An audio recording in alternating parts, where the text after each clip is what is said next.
All right, Battlefront Miniatures has accomplished something that all of its detractors, well, starter boxes nowadays tend to be a real big disappointment.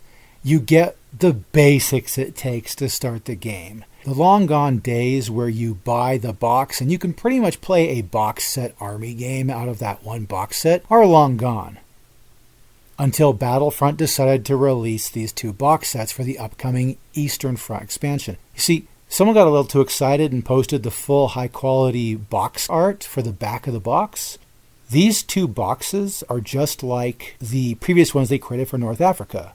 They're going to be about $60 United States dollars a piece. They're going to have, well, you could say a full army, but the 2 of them together actually make everything you need to play Flames of War out of the box. Barring some terrain, but honestly, the full force is there. We also get this, an infantry box set, like a full-fledged infantry starter with both sides represented pretty much in core. If you look at this is a legitimate German force, and this is a legitimate Russian force. You could use some support on one side or the other, but this is the first time they've ever released a starter set that is all infantry.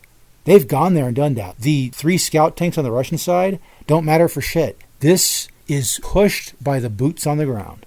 Looking at it, if you just bought the Stalingrad box, it would take very little to expand it. Since we're talking about these 2 box sets in concert, you could bring our tanks over from the KURSK side.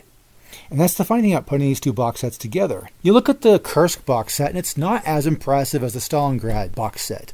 They're not full-fledged armies as far as the Germans are concerned. I mean, that's kind of an experimental force, really, that a newbie could really enjoy painting the tanks with and maybe play some games to get him into the mood, but he realizes he's behind the curve. And then you have the Russian side, which is actually a pretty decent starting force for a Russian mixed tank company. That should do just fine. Or we could be a little bit crazy with this, since we're having these 2 box sets run together, and you wanted to have some fun. Let's get rid of the Tiger tank on the German side. And what if we stole some of those T-34s from the Russians? They did that. Yes, they did. What do you know? The T-34 does look good in German colors. Rather dashing, I'd say. Even if you did steal the T-34s, this force isn't bad at all. You can suddenly add some infantry and those T-70 tanks from the opposite box. And what do you know? Your armored force has been reinforced to the point where it's legitimately a good force. So this is actually a possible option for forces facing each other in this Flames of War starter set. Yes.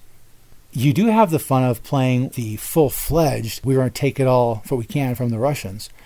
You could have 2 forces for the Germans out of these 2 box set. You could have Tiger accompanying the German Grenadiers. And you could take the remaining tanks out of the KURSK box set on the German side and steal all of the T-34s. There are command cards to steal T-34s in 4th edition. I'm glad for that. So you steal all those T-34s and bring them over to the German side. And congratulations, you have a full T-34 plus German tank force on the one German side, and then German infantry plus a Tiger on the other, with your relatively well-supported Russian infantry over here. I mean, those Su-85s are very good at punching tanks.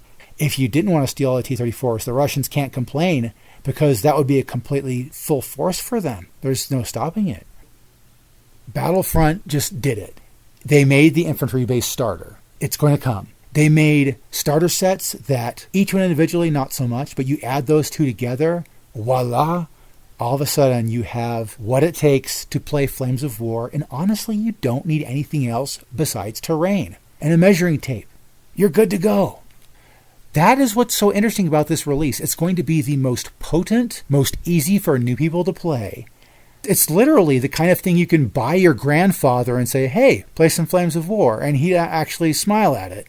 Even though he's not a full-fledged wargamer, he would appreciate what comes there. Because it's not like you're asking him to jump into the hobby. He might.